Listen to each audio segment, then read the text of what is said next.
चलिए आगे बढ़ते हैं और अब बात करते हैं एक और बड़ी खबर की। सियासत से जुड़ी ये बड़ी खबर। कांग्रेस नेता और पूर्व केंद्रीय मंत्री सलमान खुर्शीद पर बीजेपी ने जोरदार हमला बोला है। सलमान खुर्शीद की किताब सनराइज ओवर अयोध्या में हिंदुत्व की तुलना आतंकी संगठन आईएसआईएस और बोको हरम से करने पर बीजेपी ने पलटवार करते हुए सोनिया और राहुल पर निशाना साधा है। बीजेपी ने आरोप लगाया है कि हिंदुओं से नफरत कांग्रेस की विचारधारा है। कांग्रेस नफरत की सियासत करती है।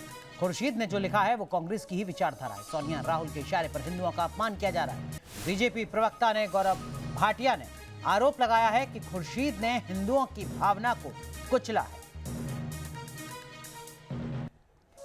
तो ये वो मुद्दा है जो कल से लगातार अब तक सुर्खियों में है। हालांकि कल से लेकर अब तक सलमान खुर्शीद की तरफ से भी बार बार सफाई दी जा रही है, लेकिन अब भारतीय जनता पार्टी इस मुद्दे पर कांग्रेस पार्टी पर सवाल खड़े कर रही है। राहुल गांधी और सोनिया गांधी को भी कटघरे में खड़ा किया है भारतीय जनता पार्टी के प्रवक्ता गौरव भाटिया ने। अब आपको दिखाते हैं सलमान खुर्शीद की किताब में क्या है और किस तरीके से बीजेपी इस पर हमलावर है। अरे मैंने जब लिखा है कि ऐसा हुआ है भाई, तो वो बता दे नहीं हुआ है। मानते हैं अब मुझसे आप बार बार कहलवाएंगे और फिर वो बार बार कहेंगे ये गलत कह रहे हैं। ये सोनिया गांधी जी और राहुल गांधी के इशारे पे ही बार बार होता है। उन लोग को लगता है उत्तर प्रदेश का मुसलमान जो है वो तालिबान की सोच वाला है कि हिंदू धर्म और हिंदुत्व का मतलब आईसिस और बोको हरम की विचारधारा है। कुछ ही महीनों में उत्तर प्रदेश में विधानसभा चुनाव होने और विपक्ष की तरफ से विवादित बयानों का सिलसिला तेज हो गया है। पाकिस्तान के कायदे आजम जिन्ना के बाद अब यूपी की सियासत में एंट्री हुई है खूंखार आतंकवादी संगठन आईएसआईएस और बोको हरम की। पूर्व केंद्रीय मंत्री और वरिष्ठ कांग्रेस नेता सलमान खुर्शीद ने अपनी नई किताब sunrise over Ayodhya nationhood of our time में विवादित टिप्पणियां की, जिसके बाद खुर्शीद और उनकी ये किताब सुर्खियों में। सबसे पहले किताब में जिन दो बातों का जिक्र है वो देखिए। पहली बड़ी बात, किताब में हिंदुत्व को लेकर नया विवाद खड़ा करने की कोशिश की गई है, जिसके बाद वो निशाने पर आ गए। दूसरी बड़ी बात, खुर्शीद ने अयोध्या फैसले पर सुप्रीम कोर्ट के फैसले की तारीफ की है, जिसे यूपी में होने वाले चुनाव से जोड़ा जा रहा है। आइए अब आपको बताते हैं कि हिंदुत्व को लेकर सलमान खुर्शीद ने ऐसा क्या लिखा जिसके खिलाफ सत्ता पक्ष से लेकर साधु संत आग बबूला है। सलमान खुर्शीद ने किताब में लिखा है कि हिंदुत्व का मौजूदा स्वरूप साधु संतों के सनातन और प्राचीन हिंदू धर्म को अलग कर रहा है, जो हर तरह से आतंकी संगठन आईएसआईएस और बोको हरम जैसे जिहादी इस्लामिक संगठनों की तरह है। हिंदू धर्म को किनारे लगाते हुए हिंदुत्व का राजनीतिक रूप आईएसआईएस और बोको हरम जैसे जिहादी संगठन जैसा ही है।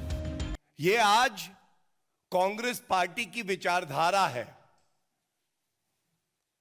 और ये बिल्कुल स्पष्ट कर देता है कि देश के जो बहुसंख्यक हैं, जिनका बहुत बड़ा योगदान बलिदान इस देश को अखंड रखने में, मजबूत रखने में रहा है, उनकी भावनाओं को कुचल डालो, उनको बार बार चोट दो।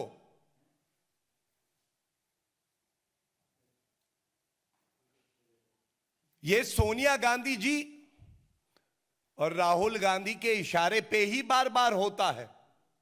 वहीं किताब के एक हिस्से में अयोध्या विवाद पर सुप्रीम कोर्ट के फैसले की तारीफ भी की गई है। किताब में लिखा गया है, अयोध्या विवाद को लेकर समाज में बंटवारे की स्थिति थी। सुप्रीम कोर्ट ने उसका समाधान निकाला।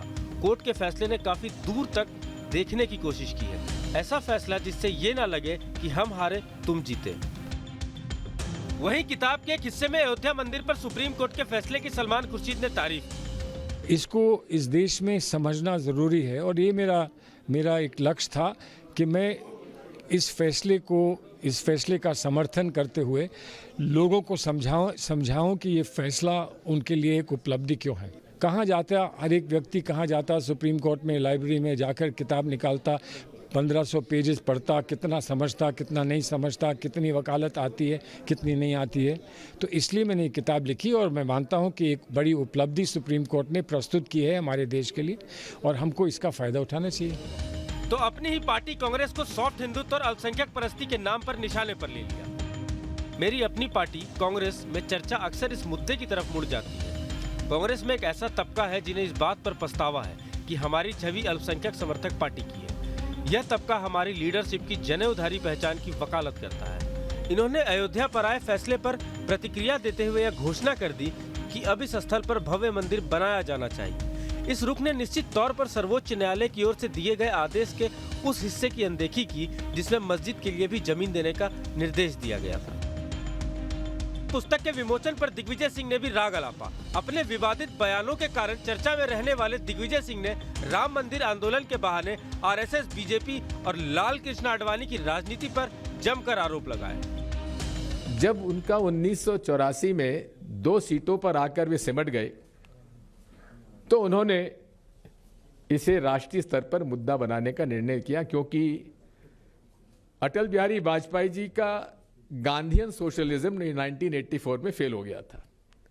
इसलिए उन्हें फिर से जो hard core phonetic religious fundamentalism, जिससे राष्ट्रीय स्वयंसेवक संघ और उसकी विचारधारा जानी जाती है, उस रास्ते पर चलने के लिए उन्हें मजबूर कर दिया। बीजेपी ने इस विवादित टिप्पणी को लेकर सलमान खुर्शीद पर निशाना साधा है। पहले हिंदू आतंकवाद का आविष्कार कर दिया कांग्रेस हेडक्वार्टर में, क्योंकि तुष्टीकरण की राजनीति करनी थी। और अब उत्तर प्रदेश में चुनाव आते हैं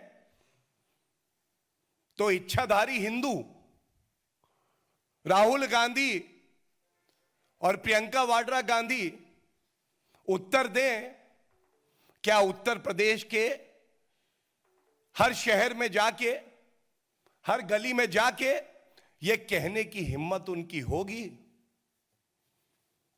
कि हिंदू धर्म और हिंदुत्व का मतलब आईसिस और बोको हरम की विचारधारा है।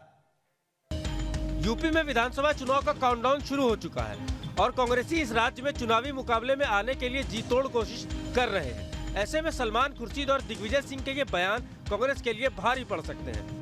मोहित राज दुबे के साथ टीम न्यूज़ नेशन।